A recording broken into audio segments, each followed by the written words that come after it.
introduction. First tabletop game review. Let's see. Start with the introduction. Well, duh. All right, roll it.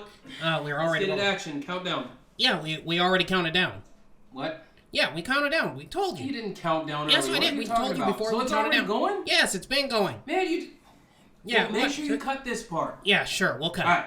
Here we go. 3, 2, 1. Prick. What's up, people? This is Jules K. Entertain, and I want to talk to you today. I want to talk to you about a board game. Actually, this board game, none other than Dungeon Crusade Book 1, Genesis of Evil by Groovis Games, designed by Rodger Deering. Now, once upon a time, not so long ago in a faraway land, or actually somewhere here on Earth, not too far away, Rodger Deering wanted to create a dungeon crawl game that gave the overall nostalgic feel of an old school video game like Diablo or other ones like that. So, I want to talk to you today about whether or not he created just that game. If you're on the fence, this may be able to help you figure out whether or not it's a game for you, whether or not you want to go in on it, and whether or not it's for you. And as well, you didn't hear because they should have edited it out, but this is my first tabletop game review, so you may see me reference my notes every now and then, once in a while. So, here we go. Let's go. Let's get talking because like this box, as well as what my therapist said after every single session, there's a lot to unpack here. There's a lot. I'm just joking, guys. My therapist quit.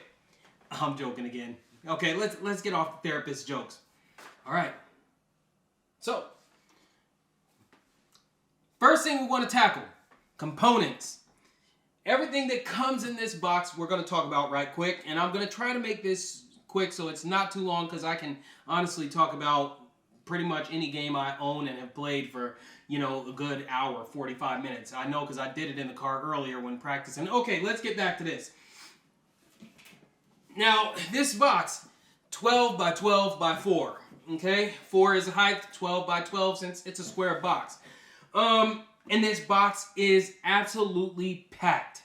That's no matter which edition you get. I got the Slayer of the Realm edition, and there's like no room extra in this box for anything else. They've really packed it out. Now, what you get in the box is the dungeon tiles, the dungeon board, the village board, multiple mini games that you played through the course of the game, as well as the Avalon Adventure board game, which is kind of a standalone that you can play before and then carry your stuff from that game into this one. That alone is an interesting concept, and it makes just this game a great experience if you're into dungeon crawl. Now, the quality of the components. Let's go over that. Quality of the components. I actually had this game sitting on my table for a good 4 to 6 months as I wanted to play it, but just life was so hectic I didn't get to play it. Now, generally in that time, especially with cardboard, you'll notice some warping. There was no warping on the cardboard that was on the table, but I will tell you when I was punching it, when I first got it and I was punching it, you know that annoying thing that happens when you're punching a board game and then you punch one and you hear a sound and you turn the token around and there's a piece missing? That didn't happen here. Y'all thought I was going a different direction with that, huh? Yeah, you little negative Nancys, waiting for some bad news. No, the actual components are fantastic. The cardboard components are great. Again, there are a lot of components. What you see here on this table is not all of it. Actually, to be honest, I had to, once I got everything punched and sleeved, and we'll go in on the cards a little bit later, we'll talk about those. Once I got it all punched and sleeved, there just wasn't enough room in the box to hold the components. So I got a different storage solution, which I will try to put in the link down below. I really got to stop trying to talk with an accent. It's almost offensive at this point. But I did get a different storage solution for it. Now, that's the cardboard. The cardboard stuff is great. The card material is actually pretty good. It's nothing like really big, nothing really, I don't know the word I'm looking for. It's basic card, but it's a little bit thicker. It's not like really, really flimsy. However, as I mentioned before, I like to sleeve my cards, especially when it comes down to a limited edition, like something that's not going to be not in retail as far as I know. The cards are not. I know, and I'm going to put this on here, the cards are not a generic size. The cards, we actually had to contact an outside company, and they made cards specifically for Dungeon Crusade. I'm going to put those in the link down below, so you can get access to those, especially if you're a card sleever like me. So the cards, everything is great quality, but I have to make an I have to make a statement about the artwork. The artwork on all of this is just beautiful. It's magnificent artwork. I wasn't sure if I was going to like the colorful dungeons and things like that because I wasn't sure how it would play out. It fits perfectly with the theme and what Rodger was trying to do with this game. So on the art alone, it's a beautiful looking game. Kudos to, I believe his name is Freddie Lopez, for doing most of the art on this. All right. So that should be the components. Next subject, the setup. Yes, the setup is what I like to say is, and you'll notice it's intimidating. This is a game that's set up right now. And if you're looking at this, you're like, oh my goodness, that is a lot. I don't even know where to start. Trust me, you're in the same place as I was. And it took me a very long time to actually set up for the first game. That being said, the setup, although it is really intricate and somewhat, what's the word I'm looking for? I am so tired, guys. I'm having a hard time remembering words at this point. I'll just say it like this. During the course of setup, without getting too into depth to save some time, there is a lot of shuffling. There is a lot of creating decks. There is a lot of separating cards from the other cards, and it's a lot. But the reason for that is that it gives you a new experience every time. So, for instance, you have your encounter deck. Your encounter deck is not going to be the same for the first few games. You're not going to know everything that can come up within your first 2 playthroughs. There's still going to be surprises after every game. So the setup and everything involved in it is for a very specific reason that adds to the gameplay itself. Now, let's get to the meat of it. The gameplay. Now, it's a little bit more difficult to talk about the gameplay because there are some revised versions of the rules. When this game first came out, I will be honest and say that the rule book was a little bit beefy and a little bit excessive or more than it should have been. And the community spoke up. Rodger himself listened to the feedback, and he has come up with a couple of different rule sets for revision, as well as upgraded the rule book, which will be in the 2nd edition of this game, and it's also available to print now. So there are also other sort of resources available to print, like a scalable difficulty card, which I do recommend you print if you get this game. And these are the quick reference cards. These are a godsend. Actually, if you start off with these as you're learning especially the hero turn, this has all the phases, but also especially the hero phase, which I'll go into later on the phases.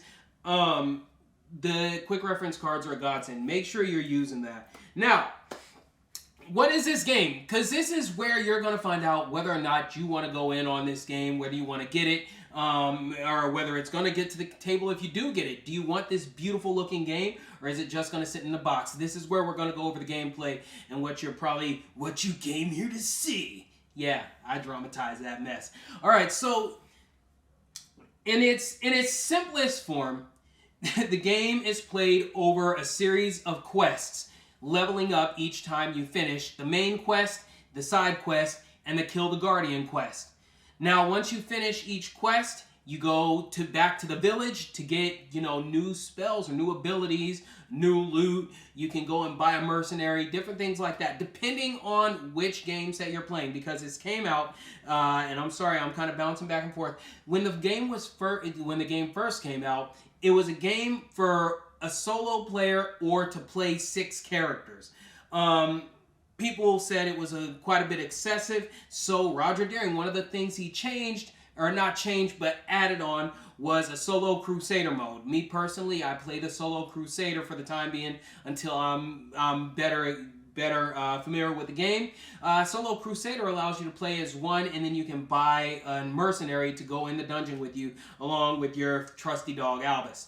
So there's different ways to play, and brain fart. I'll be right back once I figure out where I was going with this and where I cut off. Okay, and I'm back. Where I left off was I was talking about talking about how each one was a level, different levels of quests. You have 3 different levels, and once you complete, your main quest, your side quest, and your guardian quest, then you go up the next level after you visit the village, and then you come back in the dungeon. You're ready to go on your next set of quests. Now, each quest is comprised of rounds, much like most dungeon crawls, and each round is comprised of 5 different phases. Now, without going too in-depth on that, the phases are the upkeep phase, the encounter phase, the guardian phase, the hero phase, and the monster phase, which, if you're a fan of dungeon crawl, you're already familiar with a lot of those. Now, let's talk about the hero phase, because that's the important one that you're going to want to, that's where all your tactical planning comes from. That's where you actually do the gameplay.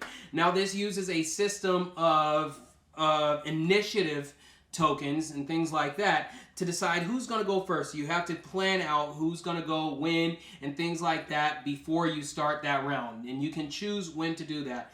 Or you can choose, whatever order you want people to go in. Each activation is 2 actions. And in the book, there is a cheat sheet with all the actions you can take. Makes it so much easier to learn what all you can do, because there is a lot that you can do in this game.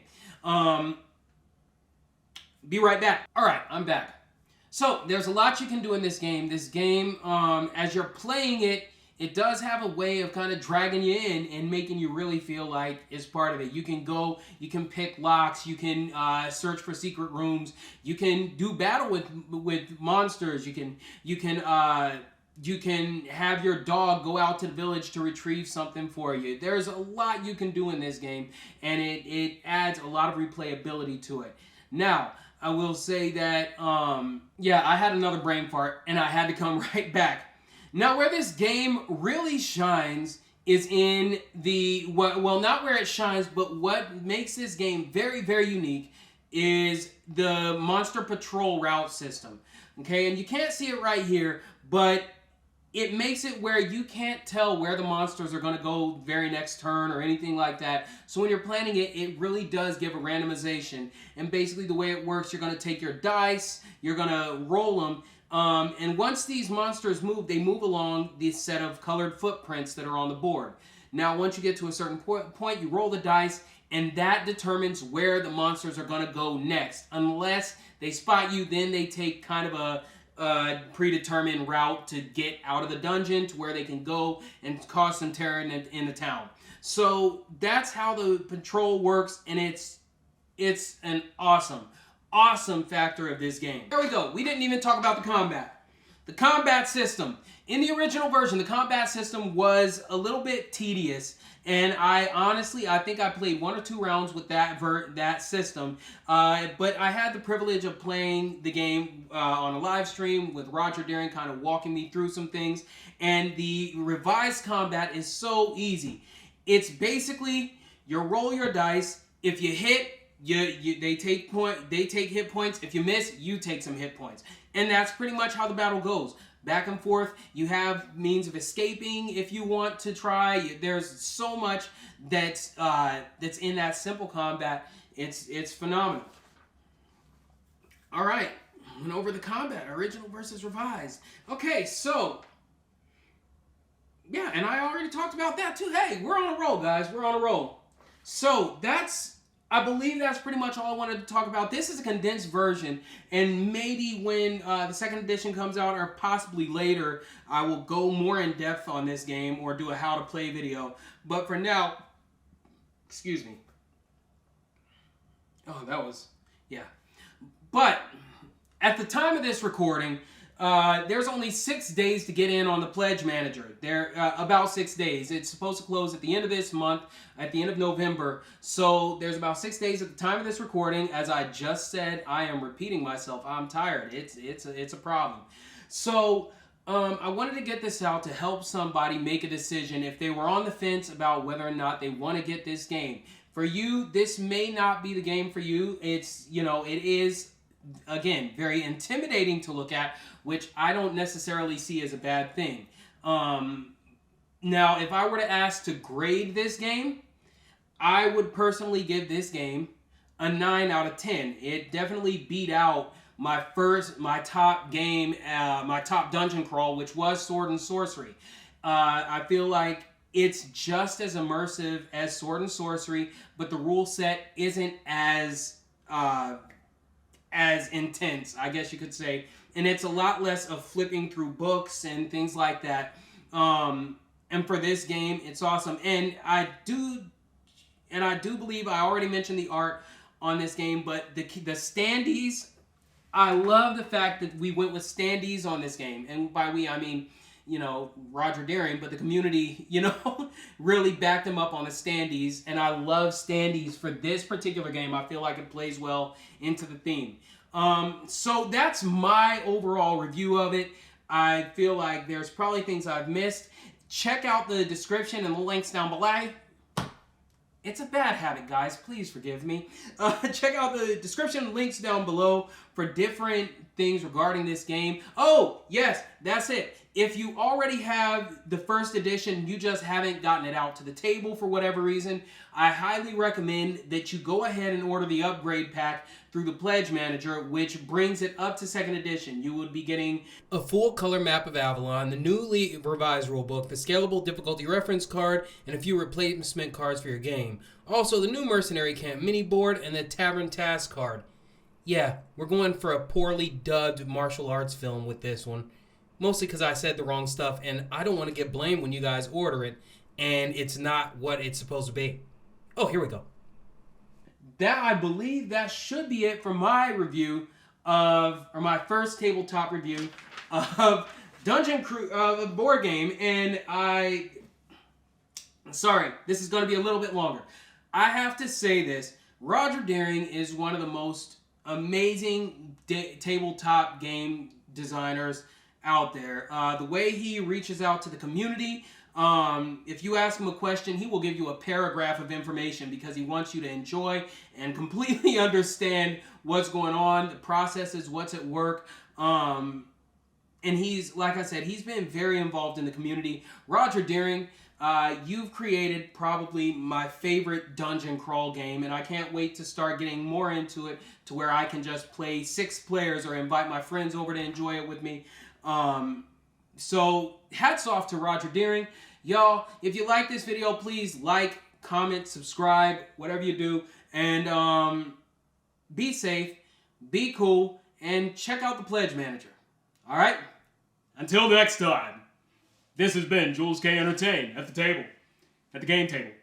The table. I don't know what my outro. I don't know what my outro is gonna be. Maybe I'll do a song.